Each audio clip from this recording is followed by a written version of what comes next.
લગ્ન પ્રસંગ પતાવી વતનથી સુરત આવેલા આધેડને માર મારી રોકડા 12,000 રૂપિયા અને મોબાઈલની લૂંટ કરી ફરાર થઈ ગયેલ રિક્ષા ગેંગને ઉત્તરાણ પોલીસ દ્વારા ઝડપી પાડી.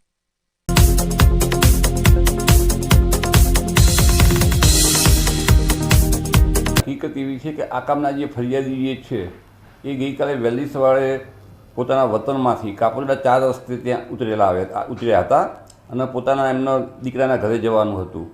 ત્યાંથી એ રિક્ષામાં બેઠેલા અને જ્યારે રિક્ષામાં બેઠેલા એ વખતે બીજા 3 ત્યાં મુસાફરો પણ હતા એમ. અને એ દરમિયાનમાં આ મનીષા ગરનાળા જે આવતા હતા રિક્ષા લઈને એ દરમિયાનમાં આ કામના ફરિયાદીને માર મારી ઈજા કરી અને એની પાસેથી 12,000 રૂપિયા રોકડા અને એક મોબાઈલ ફોનની લૂંટ કરી અને આ કામના આરોપીઓ ભાગી ગયેલા રિક્ષા લઈને.